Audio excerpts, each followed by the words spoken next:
నేను బ్రహ్మానందం గారితోనే స్టార్ట్ చేద్దామని అనుకుంటున్నాము. ప్రమాణపూర్తిగా నాకు చెప్పలేదు, ప్రమాణపూర్తిగా నాకు చెప్పలేదు అన్నాను, అంతే వదిలే. హలో, అందరికీ నా హృదయపూర్వకమైన నమస్కారాలు. సహకుటుంబానాం అంటే మన కుటుంబ సభ్యులందరికీ నా హృదయపూర్వకమైన నమస్కారాలు, పాదాభివందనాలు తెలియజేస్తున్నాను.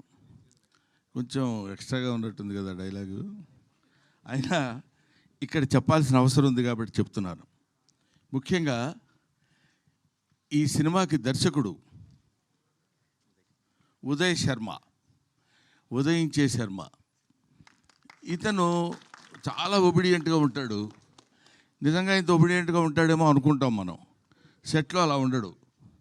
సెట్లో తనకేంది కావాలో అది వచ్చే వరకు పిండుకుని వాళ్ళ చేత యాక్ట్ చేయించేటువంటి ఒక అప్కమింగ్ అద్భుతమైన దర్శకుడు. ఇతని గురించి తర్వాత మాట్లాడుకుందాం, సినిమా హిట్ అయిన తర్వాత మాట్లాడదాం. ఇతని వెనకాల బ్యాక్ బోన్ ఒక అతను ఉన్నాడు. అతని పేరు అర్జున్ సాయి. ఎప్పుడు వెనక నుంచి ఇట్లా తొంగి చూస్తుంటాడు. మరి ఇతని దగ్గర ఏ పవర్ ఉందో తెలియదు, కానీ నో, ఈసారి మనం అసలు ఎవరు చెప్పినా వినకూడదు అనుకునేవాడు కూడా అంతెత్తు అలా చూసేవాడు. అలా అలా అలా చూసి చిన్న మెళ్ళు తాడేస్తే వెనకాల పడి వెళ్ళిపోతుంటాం అనమాట. అలా ఇంతమంది ఆర్టిస్టుల్ని, ముఖ్యంగా ఒక లెజెండరీ ఆర్టిస్ట్, చాలామందికి యాక్టింగ్ అంటే ఏంటో చెప్పి నేర్పించినటువంటి మా గురువు గారు రాజేంద్ర ప్రసాద్ గారు. ఈయన అటువంటి నటుల చేత కూడా కావలసిన పద్ధతిలో చేయించుకున్నటువంటి దర్శకులు ఉదయ్ శర్మ, మహాదేవ్ గౌడ్ గారు. దీనికి ఆయన వచ్చారా? మీరేగా. ఇప్పుడు డబ్బులు ఇచ్చారనుకోండి, మీరు అంత మరీ వినయంగా ఎందుకు సార్ ఉంటాం మనం. I wish all the best Nara. నేను అక్కడ ఒకసారి చూశాను, మళ్ళీ నేను ఆ తర్వాత ఇప్పుడే చూడటం, అందువల్ల గుర్తుపట్టలేకపోయాను, ఏమనుకోవద్దు. I wish you all the best. సహకుటుంబానాం సినిమా చాలా చాలా చాలా బాగుంటుందని నేను మనస్ఫూర్తిగా ఎందుకు కోరుకుంటున్నానంటే, ఇప్పుడు చెప్తున్నాను, ఇందులో నా క్యారెక్టర్ చాలా విచిత్రమైన క్యారెక్టర్. 12 గంటలకి అన్నాం అనుకోండి, 12 to 1 గంట వరకు సంతోషంగా ఉంటా, 1 గంట నుంచి 2 గంటల వరకు కోపంగా ఉంటా. అదేంటో మరి అది విచిత్రంగా కంపోజ్ చేశాడు ఆ క్యారెక్టర్. ఆ టైంలో ఎవరైనా వచ్చినప్పుడు వాడు ఏ వార్త తెచ్చినా సరే నా మూడ్ని బట్టి నేను మాట్లాడతాను.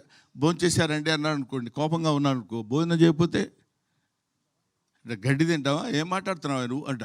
అది మంచి మాట కదా సార్ అనే దాని మీద ఒక అద్భుతమైనటువంటి క్యారెక్టర్ ప్లే చేసి నాకు అది వినిపించి పడేశారు నన్ను. నేను అక్కడ పడిపోయా. ఈ సినిమాలో నా క్యారెక్టర్ యొక్క స్పెషాలిటీ అది చాలా బాగా చేశాడు. ముఖ్యంగా ఈ సినిమాలో హీరో అప్పుడు గడ్డం లేదు, ఇప్పుడు ఉంది, అప్పుడు ఉంది, అయినా ఇంత లేదు.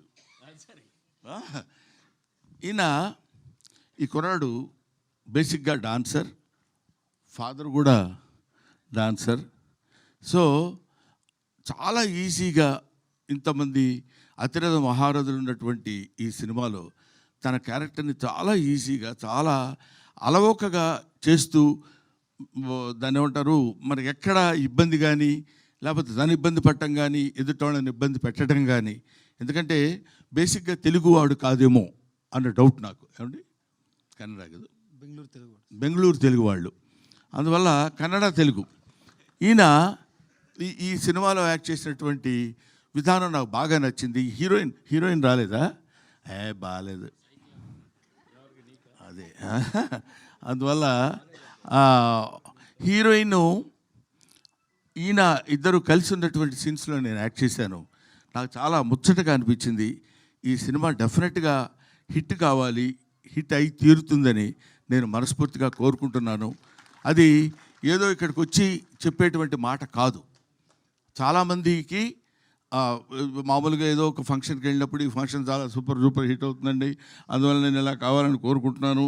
అందువల్ల మీ అందరికీ నేను చెప్పేది ఏంటంటే, ఇది మామూలు రొటీన్, కానీ ఇది ఈ సినిమా నేను చూసినప్పుడు, ఇంతకుముందు ఉత్సవం అనే ఒక సినిమా చూపించాడు ఎవరో మిస్టర్ అర్జున్ సాయి. చూపించినప్పుడు తను కూడా ఇంతమంది ఆర్టిస్టులు ఎక్కడ ఆర్ట్ ఉందో వాళ్ళని పట్టుకుని తీసుకొచ్చేసి ఏ ఏ క్యారెక్టర్కి పర్ఫెక్ట్గా సూట్ అవుతారో అని తెలుసుకొని చేసినటువంటి ఈ సినిమా, పైగా అంత అందమైనటువంటి టైటిల్ సహకుటుంబానాం. ఎంత బాగుందండి పేరు. ఎంతకాలమైంది ఇట్లాంటి పేరు విని అనే ఆలోచన కూడా కలిగించే విధంగా అద్భుతమైనటువంటి సినిమాను నిర్మించిన నిర్మాతలకి, దర్శకులకి, నటీనటులకి నా హృదయపూర్వకమైన నమస్కారాలు తెలియజేసుకుంటూ ఈ సినిమాని మంచి విజయం సాధించే దిశగా మీరు తీసుకెళ్లాలని మిమ్మల్ని కోరుకుంటున్నాను, ప్రేక్షక మహాశయుల్ని కోరుకుంటున్నాను. Thank you very much. ఏమండి, అది నాకు సంబంధం లేదు. చేయకపోతే మీరు చేస్తే ముందే చేస్తే, కాబట్టి అది మీరు చెప్పండి అమ్మా. Thank you. Thank you Brahmanandam గారు. Thank you so